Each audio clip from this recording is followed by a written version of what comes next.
قاتلین کا انجام۔ مختار سقفی۔ مختار سقفی نہ تو کوئی بادشاہ تھا، نہ حکمران، اور نہ ہی اس کے پاس طاقت یا بڑی فوج تھی۔ وہ حضرت امام حسین رضی اللہ تعالیٰ عنہ کی حمایت میں اٹھا اور قدرت نے اس کا ساتھ دے کر اسے کوفہ کا حاکم بنا دیا۔ مختار نے کوفہ کا حاکم بننے کے بعد جو پہلا حکم جاری کیا وہ یہ تھا کہ جس گھر سے بھی قاتلین حسین کی نشاندہی ہوئی اور جس نے بھی ان ظالموں کو پناہ دی، اس کے مقام کی بنیادیں اکھاڑ دی جائیں گی۔ جو لوگ اس میں شامل تھے وہ چھپنے لگے، مگر مختار کی فوج نے ہر طرف تلاشی شروع کر دی۔ ابن سعد کا قتل۔ مختار نے ایک دن کہا کہ میں کل ایک ایسے شخص کو قتل کروں گا کہ اس سے تمام مومنین اور ملائکہ مقربین بھی خوش ہوں گے۔ حسین بن اسود اس وقت مختار کے پاس بیٹھا ہوا تھا۔ وہ سمجھ گیا کہ عمر بن سعد کل مارا جائے گا۔ مکان پر آ کر اس نے اپنے بیٹے کو سعد کے پاس بھیج کر اطلاع دی کہ تم اپنی حفاظت کا انتظام کرو، مختار کل تمہیں قتل کرنا چاہتا ہے۔ مگر مختار چونکہ اپنے خروج کی ابتدائی زمانے میں ابن سعد سے نہایت ہی اخلاق کے ساتھ پیش آتا تھا، اس لیے اس نے کہا مختار ہمیں نہیں قتل کرے گا۔ دوسرے دن صبح کو مختار نے ابن سعد کو بلانے کے لیے آدمی بھیج دیا۔ اس نے اپنے بیٹے حفص کو بھیج دیا۔ مختار نے اسے پوچھا تیرا باپ کہاں ہے؟ اس نے کہا وہ خلوت نشین ہو گیا ہے، اب گھر سے باہر نہیں نکلتا۔ مختار نے کہا اب وہ رے کی حکومت کہاں ہے جس کے لیے فرزند رسول کا خون بہایا تھا؟ اب کیوں اس سے دستبردار ہو کر گھر میں بیٹھے ہو؟ حضرت امام حسین کی شہادت کے دن وہ کیوں نہیں خانہ نشین ہوا تھا؟ پھر مختار نے اپنے کوتوال ابو عمرہ کو بھیجا کہ ابن سعد کا سر کاٹ کر لے آئے۔ وہ ابن سعد کے پاس گیا اور اس کا سر کاٹ کر اپنی قبا کے دامن میں چھپا کر مختار کے پاس لایا اور اس کے سامنے رکھ دیا۔ مختار نے حفص سے پوچھا پہچانتے ہو یہ سر کس کا ہے؟ اس نے انا للہ و انا الیہ راجعون پڑھ کر کہا یہ میرے باپ کا سر ہے۔ اس کے بعد زندگی میں کوئی مذہب نہیں۔ مختار نے کہا تم ٹھیک کہتے ہو اور تم بھی زندہ نہیں رہو گے۔ پھر اسے بھی قتل کر دیا اور کہا باپ کا سر حسین کا بدلہ اور بیٹے کا سر علی اکبر کا بدلہ، اگرچہ یہ دونوں ان کے برابر کبھی نہیں ہو سکتے۔ خدا کی قسم میں اگر قریش کے 3 دستے بھی قتل کر دوں تب بھی وہ حسین کی انگلیوں کے برابر نہیں ہو سکتے۔ پھر مختار نے ان دونوں کے سر حضرت محمد بن حنفیہ رضی اللہ تعالیٰ عنہ کے پاس بھیج دیے۔ خولی بن یزید کا قتل۔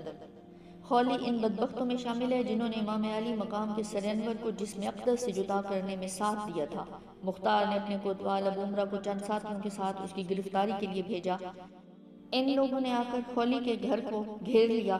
جب اس بدبخت کو معلوم ہوا تو وہ اپنی کوٹری میں چھپ گیا اور بی بی سے کہا کہ تم لا علمی کا اظہار کر دینا۔ کوتوال نے اس کے گھر کی تلاشی کا حکم دیا۔ اس کی بیوی باہر نکل آئی۔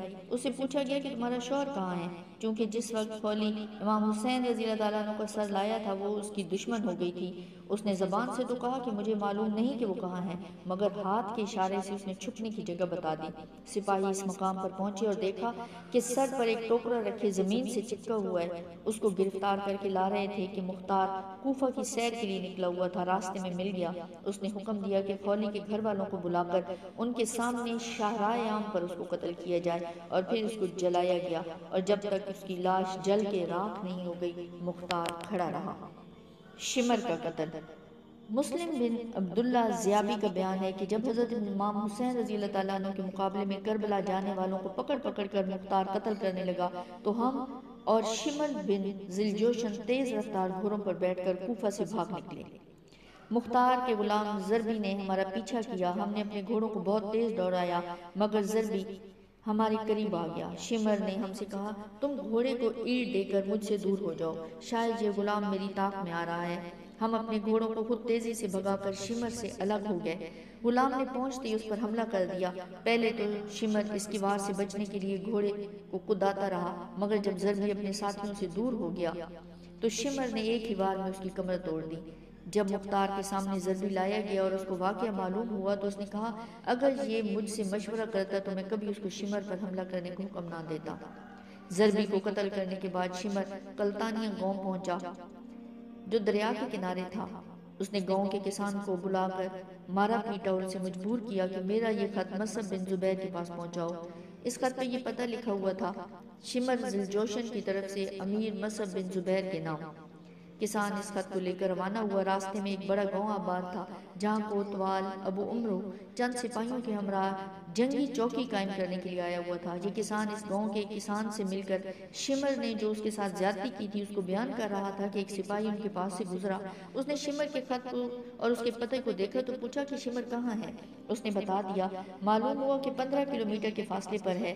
ابو عمرو فوراً اپنے سپاہیوں کو لے کر شمر کی طرف چل پڑا۔ مسلم بن عبداللہ کا بیان ہے کہ میں رات میں شمر کے ہمراہ تھا۔ میں نے اسے کہا کہ بہتر ہے کہ ہم اس جگہ سے روانہ ہو جائیں، اس لیے کہ ہم یہاں اب محفوظ نہیں ہیں اور مجھے یہاں ڈر معلوم ہوتا ہے۔ اس نے کہا میں 3 دن سے پہلے یہاں سے نہیں جاؤں گا۔ تمہیں خوف مختار قذاب کی طرف سے ہے، تم اس سے مرعوب ہو گئے ہو۔ ہم جہاں ٹھہرے تھے وہاں ریچھ بہت زیادہ تھے۔ ابھی زیادہ رات نہیں گزری تھی کہ گھوڑوں کی ٹاپوں کی آواز آئی۔ میں نے اپنے دل میں کہا کہ ریچھ ہوں گے، مگر آواز تیز ہو گئی تو میں اٹھ کے بیٹھ گیا، اپنی آنکھوں کو ملنے لگا اور کہا یہ ریچھوں کی آواز ہرگز نہیں ہو سکتی۔ اتنے میں انہوں نے پہنچ کر تکبیر کہی اور ہماری جھونپڑیوں کو گھیرے میں لے لیا۔ ہم اپنے گھوڑے چھوڑ کر پیدل ہی بھاگے اور وہ لوگ شمر پر ٹوٹ پڑے۔ شمر جو پرانی چادر اوڑے ہوئے تھا اور اس کے برس کے داغوں کی سفیدی چادر کے اوپر سے نظر آ رہی تھی، وہ کپڑے اور زرہ وغیرہ بھی نہیں پہن سکا۔ اسی چادر کو اوڑے ہوئے نیزے سے ان کا مقابلہ کرنے لگا۔ ابھی ہم تھوڑی ہی دور گئے تھے کہ تکبیر کی آواز کے بعد ہم نے سنا کہ اللہ نے خبیث کو قتل کر دیا۔ پھر ان لوگوں نے اس کے سر کو کاٹ کر لاش کو کتوں کے لیے پھینک دیا۔ ابن زیاد کا قتل۔ عبداللہ بن زیاد بدبخت انسان جو یزید کی طرف سے کوفہ کا گورنر مقرر کیا گیا تھا، اس بدبخت کے حکم سے حضرت امام اور ان کے اہل بیت کو تکلیفیں پہنچائی گئیں۔ یہ ابن زیاد موصل میں 30,000 فوجیوں کے ساتھ اترا۔ مختار نے ابراہیم بن ملک اشتر کو اس کے مقابلے کے لیے ایک فوج کو لے کر بھیجا۔ موصل سے تقریباً 25 کلومیٹر کے فاصلے پر درہ فرات کے کنارے دونوں لشکروں میں مقابلہ ہوا اور صبح سے شام تک خوب جنگ ہوئی۔ جب دن ختم ہونے والا تھا اور سورج غروب ہونے والا تھا، اس وقت ابراہیم کی فوج غالب آئی، ابن زیاد کو شکست ہوئی اور اس کے ہمراہی بھاگے۔ ابراہیم نے حکم دیا کہ فوج مخالف میں سے جو بھی ہاتھ آئے اس کو زندہ نہ چھوڑا جائے۔ اس طرح سب ہلاک کیے گئے۔ اس ہنگامے میں ابن زیاد بھی فرات کے کنارے محرم کے مہینے میں ہی مارا گیا اور اس کا سر کاٹ کر ابراہیم کے پاس بھیجا گیا۔ ابراہیم نے مختار کے پاس کوفہ میں سر بھجوایا۔ مختار نے دارالامارات کوفہ کو آراستہ کیا اور اہل کوفہ کو جمع کر کے ابن زیاد کا سر ناپاک اسی جگہ رکھوایا جس جگہ اس مغرور بندے دنیا نے حضرت امام حسین رضی اللہ تعالیٰ عنہ کا سر مبارک رکھا تھا۔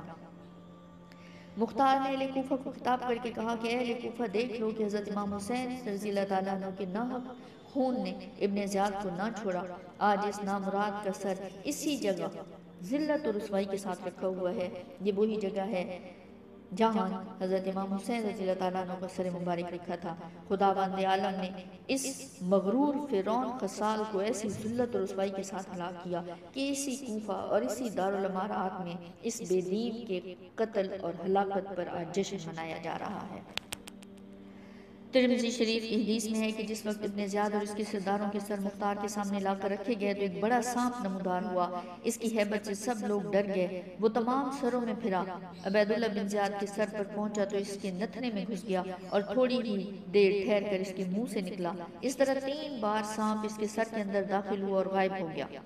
جو لوگ بھی حضرت امام حسین رضی اللہ تعالیٰ عنہ کے مقابلے میں کربلا گئے تھے اور ان کے قتل میں شریک تھے، ان میں سے تقریباً 6,000 کوفی تو مختار کے ہاتھوں ہلاک ہوئے اور دوسرے لوگ طرح طرح کے عذاب میں مبتلا ہوئے۔ علماء کرام فرماتے ہیں کہ ان میں سے کوئی بھی نہیں بچا جس نے آخرت کے عذاب سے پہلے اس دنیا میں سزا نہ پائی ہو۔ ان میں سے کچھ تو بری طرح قتل کیے گئے، کچھ اندھے اور کوڑی ہوئے اور کچھ لوگ تو سخت قسم کی آفتوں میں مبتلا ہو کے ہلاک ہوئے۔